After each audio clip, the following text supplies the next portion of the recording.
Hello, grade 8. We're going to talk about the traditional theater of China, and this is what we call the Peking Opera. Peking Opera or Jingju is the preeminent form of Chinese theater, originating in the late 18th century and fully developing in the mid 19th century. 18th century spans from 1700s to 1799, and mid 19 is up to 1850. Okay, it is a holistic performance art combining singing, dialogue, pantomime, acrobatics, and martial arts, often featuring symbolic, highly stylized, and colorful costumes. So these are the basic elements, no? Pag Peking opera, meron niyang singing, dialogue, pantomime, acrobatics, and martial arts. Tandaan niyo yung limang yun. Now, the origins of this opera is from the Qing dynasty in Beijing, gaining massive popularity. If I'm not mistaken, the old name of Beijing is Peking. So that's why it is named after the city itself. Now, it uses a mixture of speech, song, dance, and combat with a focus on symbolism rather than realism. So maraming involved na symbolism sa elements ng Peking opera, no?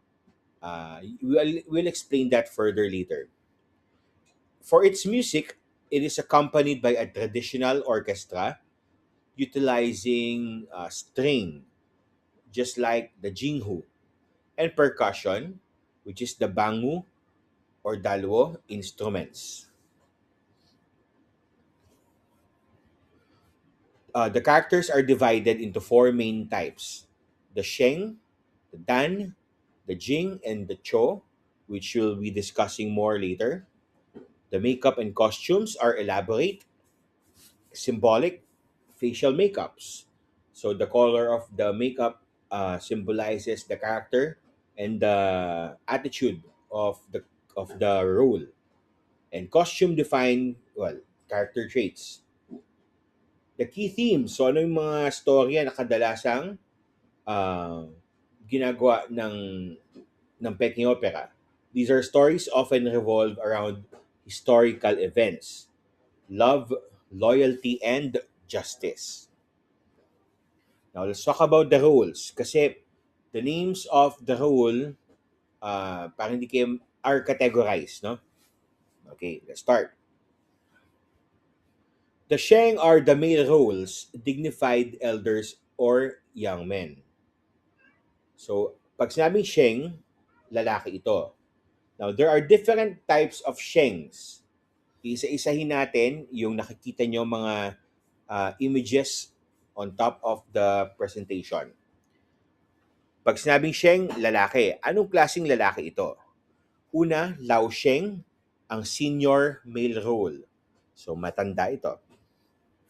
Xiao Seng, young male character without a beard or balbas, who sings in a high, shrill voice that occasionally breaks like that of an adolescent. So medyo para siyang nagbibinata yung dating, no? The style of singing of Peking opera is more nasal. Sa ilong nanggagaling ang resonance ng boses. This is very contradictory to pop music na throat. Ang Peking opera ay sa ilong. Okay? Tsaka head tone. Wu Sheng. Wu Sheng naman ang acrobatic male character. So meron tong good natural singing voice and it must be very good at martial arts, combat, and acrobatics. So siya kasi yung in charge dun sa acrobatic section ng Peking Opera, ang Wu Sheng. Hong Sheng. The character has a red face and a vigorous and high-pitched voice. Mamaya malaman natin kung ibig sabihin ng red. Hong Sheng. Wu Lao Sheng is a young warrior. Wu Lao Sheng.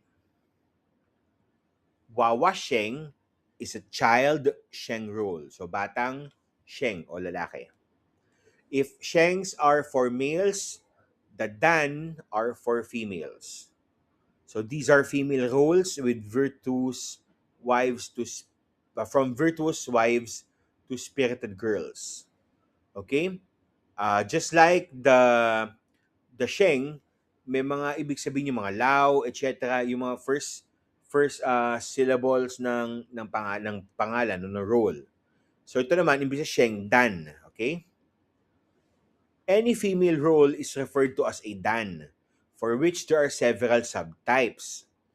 Okay? Old women are played by Lao Dan.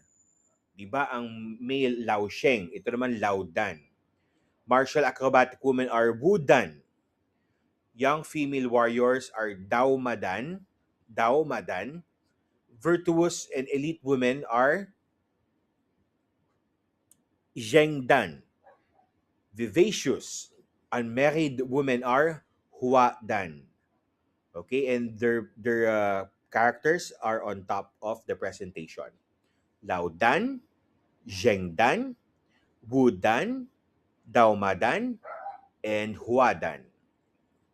Sheng for male, Dan for female.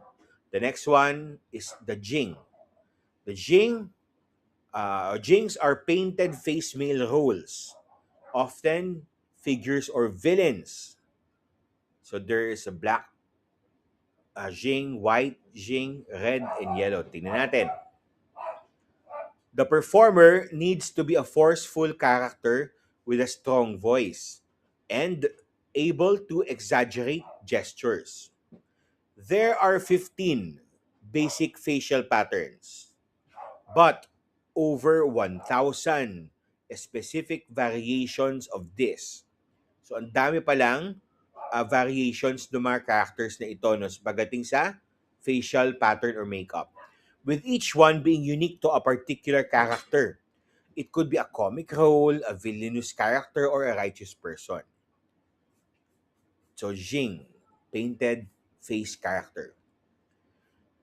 And last among the four roles are the Chos.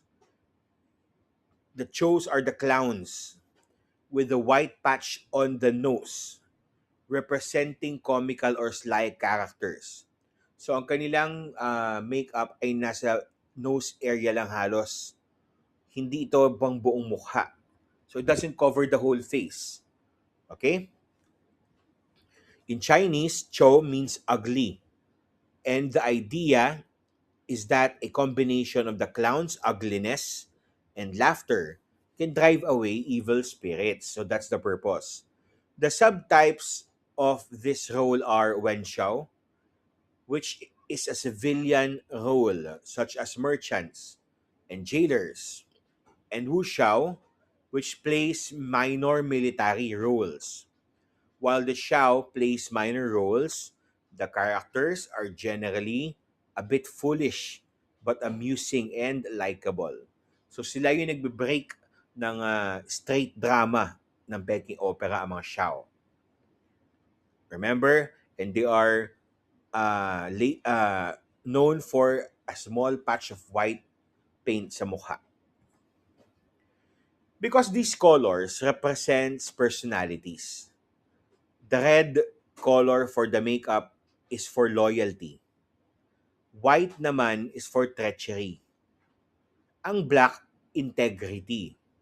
So these are Eastern or Chinese color characters, no?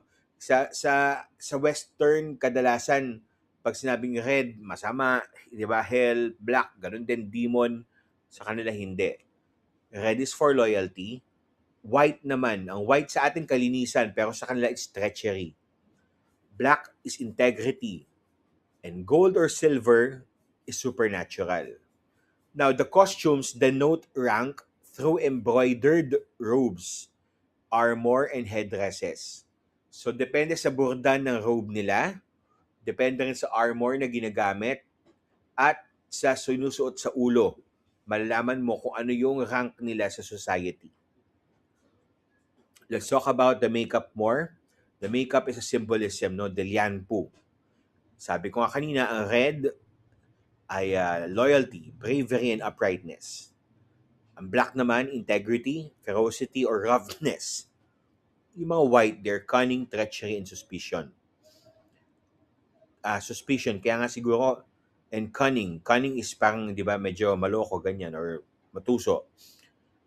Blue and green, or blue or green, stubbornness, impulsiveness, or wildness.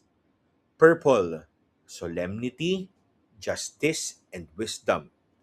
Gold and silver are supernatural beings, gods, or demons. Now, going back dun sa sinabi kanina na Peking Opera is a very symbolic uh, performance o play, is because gumagamit sila ng mga props nila not for display but to tell you a certain symbol. For example, yung isang character ay may hawak na whip. Ang pakahulugan noon ay either siya ay sumasakay sa isang kabayo, kasi di ba ang whip ay ginagamit sa kabayo. Kapag ang isang character ay naglalakad ng ilang steps lang, ibig sabihin nito siya ay nagta-travel na from one place to another. Pero pag umiikot siya sa stage, no, ang kahulugan nun ay siya ay nagta-travel na from one town to another, mountains from mountains. So ganun ang galawan sa Peking Opera. Hindi sila masyadong magalaw, no? Unless kailangan talaga mag-describe ng travel, or hindi sila masyadong mahawak na, so malalaman mo kung ano yung state o ginagawa ng tao dun sa mga hawak nilang props. No? So, yun nga, sabi ko nga kanina, pag may whip, may kabayo. So, pag halimbawa, let's say meron silang scroll, maybe they are writing or publishing, so ganun. So, these are the basic characteristics of the Peking Opera. Now, for our task next week, you are asked to buy yung blank mask, yung white mask sa canteen bookstore. I think na-confirm na meron namang binibenta doon. So don't forget on Monday, next meeting, that you are supposed to bring your masks, the white masks, and some coloring materials. So kayo nang bahala kung anong klaseng pangkulay ang gusto nyong gamitin. But make sure na you have these in hand so that you'll be able to execute our activity for next meeting. And don't forget, of course, your pencils, kasi before you draw anything else, you sketch sa maskara nyo. Okay? So that would be for next week. I hope that you've learned something from this simple lecture, and you may copy or you may see the rest of the lectures at your Google Classroom once posted. Remember to study the symbolisms, para at least when the time comes that we will have our tests, you'll be able to remember and answer them well. Okay? You can copy the details of this presentation by playing it back. Thank you very much and have a nice day.